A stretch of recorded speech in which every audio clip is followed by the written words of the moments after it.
تو خواب جو ہے جب کوئی دیکھنے والا دیکھے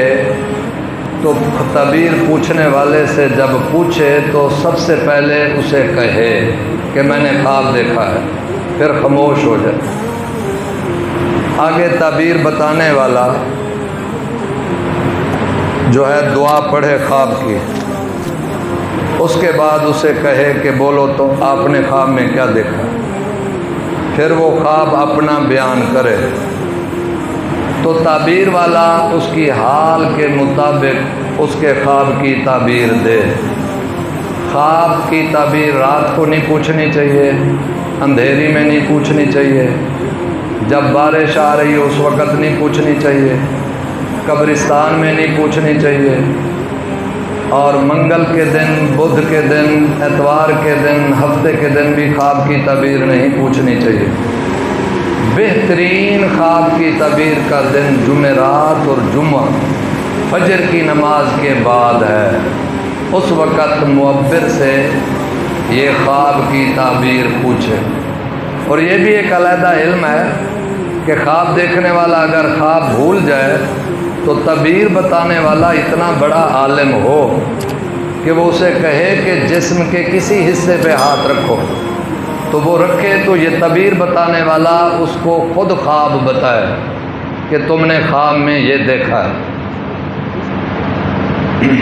تو یہاں قرآن نے یہ بیان کیا ہے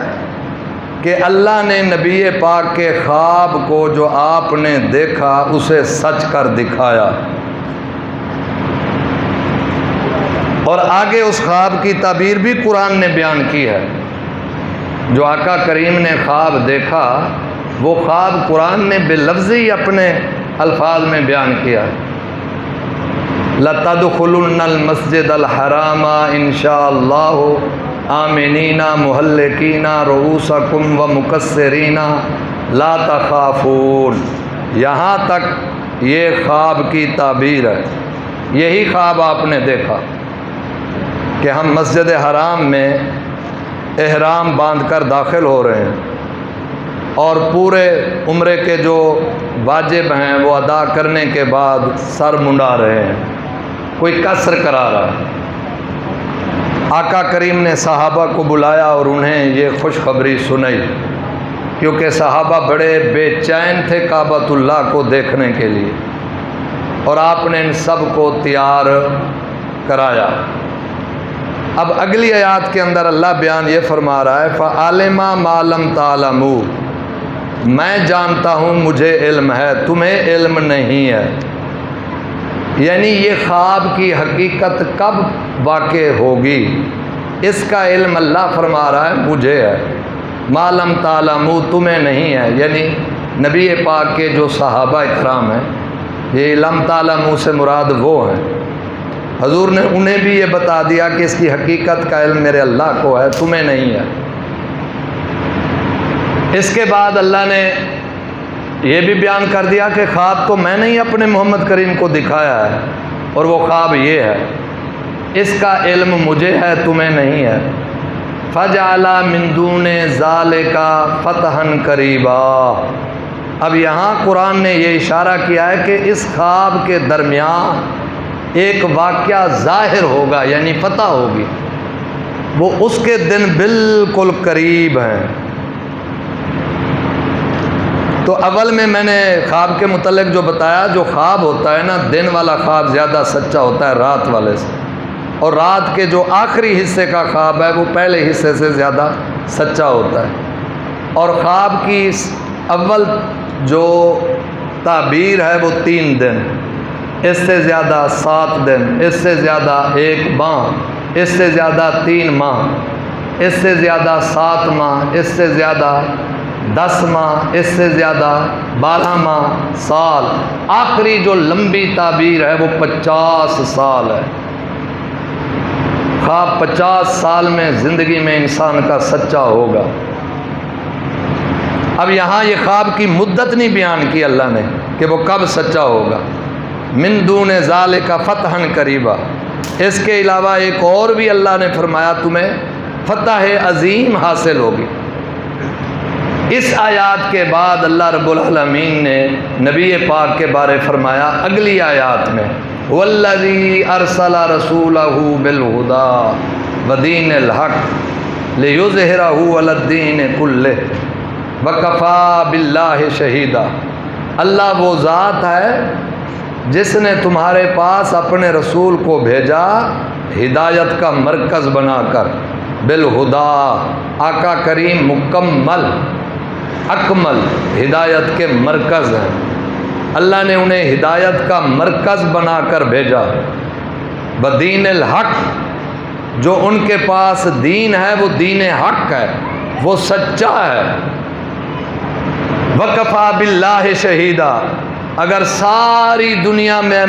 میرے محمد کریم پر ایمان نہیں لاتی تو مجھے اس کی ضرورت نہیں ہے، میرے محمد کریم کو اللہ کافی ہے۔